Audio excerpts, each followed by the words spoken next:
नमस्कार, मैं रचना शर्मा चढ़ती कला टाइम टीवी देख रहे सभी दर्शकों का स्वागत करती हूं। आप देख रहे हैं हरियाणा के विशेष समाचार। मुख्यमंत्री मनोहर लाल के कुशल नेतृत्व में हरियाणा के युवाओं के लिए रोजगार के नए अवसर पैदा किए जा रहे हैं। इसी बड़ी पहल करते हुए हरियाणा के मुख्यमंत्री मनोहर लाल ने MS Suzuki motorcycle India private limited के लिए 67.62 करोड़ रुपए की प्रोत्साहन राशि के लिए विशेष पैकेज को मंजूरी दी है। इस दौरान बैठक में उप मुख्यमंत्री दुष्यंत चौटाला, शिक्षा मंत्री कंवरपाल, श्रम एवं रोजगार राज्य मंत्री अनूप धनक भी उपस्थित थे।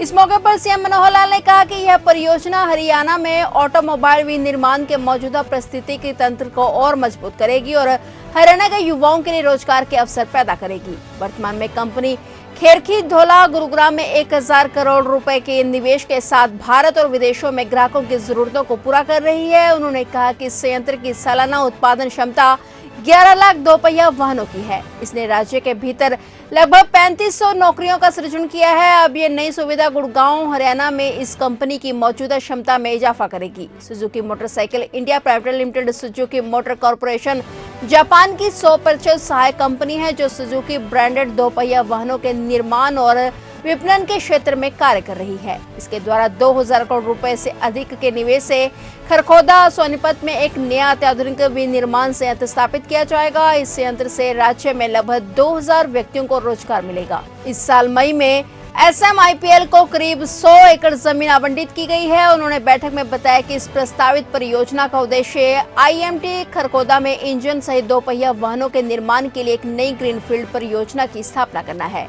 इस सुविधा से राज्य से निर्यात बढ़ाने में मदद मिलेगी।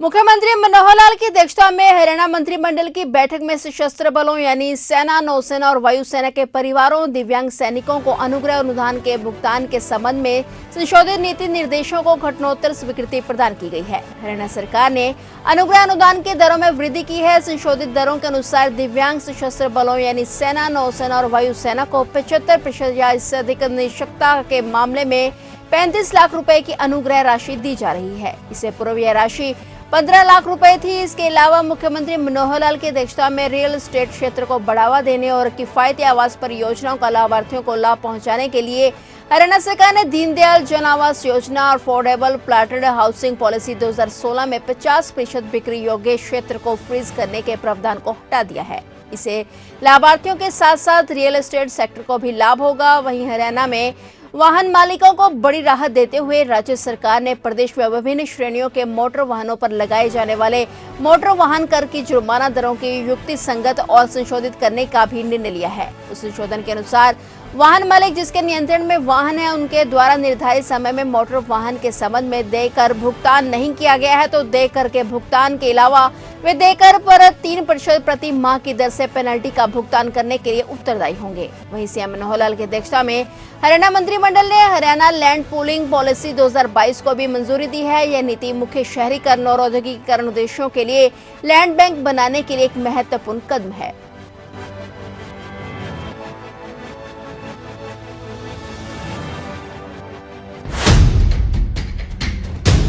हरियाणा सरकार ने प्रदेश में ड्रैगन फ्रूट की खेती को बढ़ावा देने के लिए विशेष अनुदान योजना लागू की है। इस महंगे ड्रैगन फ्रूट की बाजार में मांग और इससे होने वाली आमदनी को देखते हुए इस फल की खेती मुनाफे का सौदा है। बागों की स्थापना से पानी की भी बचत होगी और किसानों की आय में इजाफा होगा। प्रधानमंत्री नरेंद्र मोदी के विजन और विचारों को अमलीजामा पहनाते हुए हरियाणा के मुख्यमंत्री मनोहर लाल के नेतृत्व में हरियाणा सरकार ने प्रदेश में ड्रैगन फ्रूट की खेती को बढ़ावा देने के लिए विशेष अनुदान योजना लागू की है। प्रधानमंत्री नरेंद्र मोदी ने ड्रैगन फ्रूट की खेती के बढ़ावे के लिए राज्य सरकारों से अपील की थी। प्रधानमंत्री के विचारों को सबसे पहले हरियाणा सरकार ने जमीनी स्तर पर लागू करने की पहल की। हरियाणा में ड्रैगन फ्रूट के बाग के लिए 1,20,000 रुपए प्रति एकड़ के अनुदान का प्रावधान किया गया है। इसमें पौधारोपण के लिए 50,000 रुपए एवं ट्रेजलिंग सिस्टम यानी कि जाल प्रणाली के लिए 70,000 रुपए प्रति एकड़ है और इस योजना के तहत एक किसान अधिकतम 10 एकड़ तक अनुदान की सुविधा का लाभ ले सकता है। किसान बागवानी विभाग की वेबसाइट पर जाकर आवेदन कर योजना का लाभ ले सकते हैं।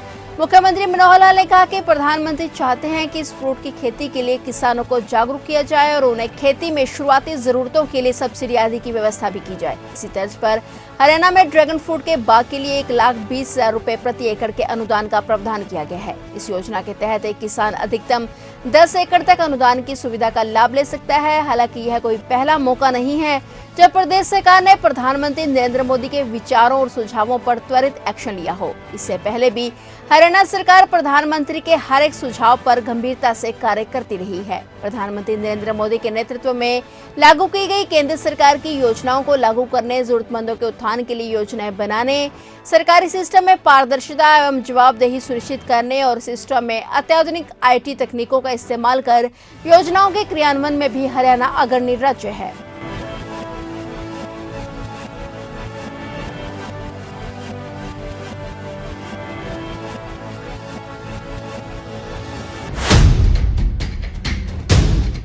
मुख्यमंत्री मनोहर लाल ने कहा है कि हरियाणा सरकार ने मुख्यमंत्री सुशासन सहयोगियों के माध्यम से लगभग 50 ऐसी योजनाएं और कार्यक्रम चलाए हैं जिनका सीधा लाभ प्रदेश के जरूरतमंद व्यक्तियों को मिला है। इसके अलावा इन फ्लैगशिप योजनाओं एवं कार्यक्रमों की देश भर में सराहना भी हुई है। मुख्यमंत्री सुशासन सहयोगियों के छठे बैच के लघु दीक्षांत समारोह को संबोधित कर रहे थे। सीएम मनोहर लाल ने इस मौके पर सभी सुशासन सहयोगियों से सीधा संवाद कर उनसे अनुभव साझा किए और उन्हें प्रमाण पत्र भी वितरित किए। मुख्यमंत्री ने CMGGA की वार्षिक पत्रिका दूरबीन, CMGGA के रिसर्च पर आधारित पुस्तिका एन आउटलुक फॉर चेंज तथा CMGGA द्वारा चलाई गई जन कल्याणकारी योजनाओं पर आधारित स्ट्रेंथनिंग वेलफेयर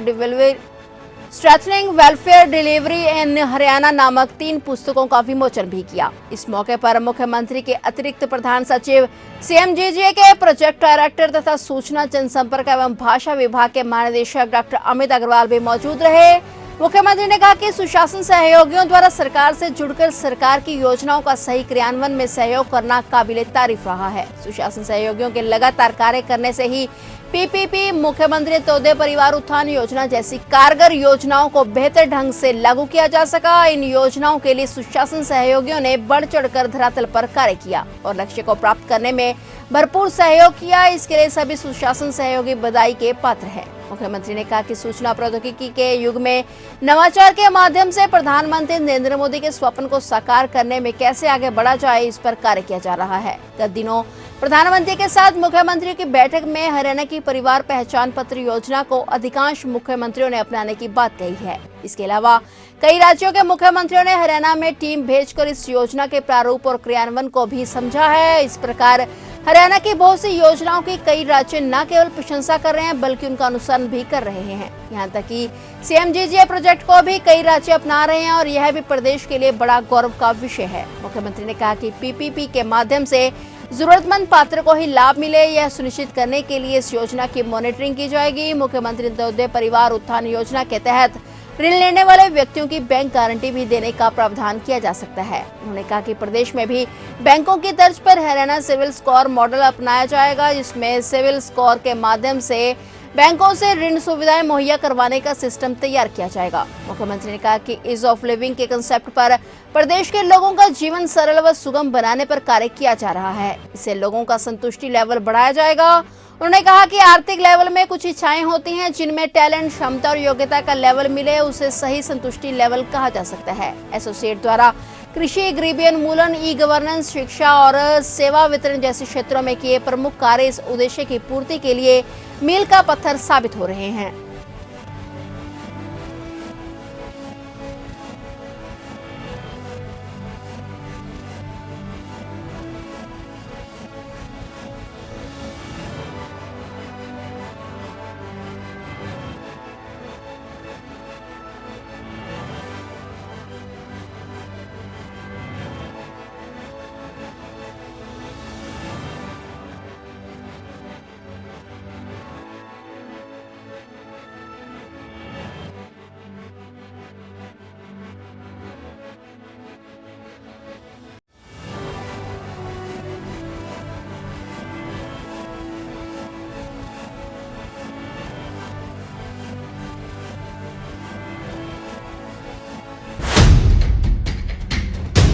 फिलहाल हरियाणा के विशेष समाचारों में इतना ही और नए समाचारों के साथ फिर से हाजिर होंगे। तब तक के लिए देखते रहिए चढ़ती कला टाइम टीवी।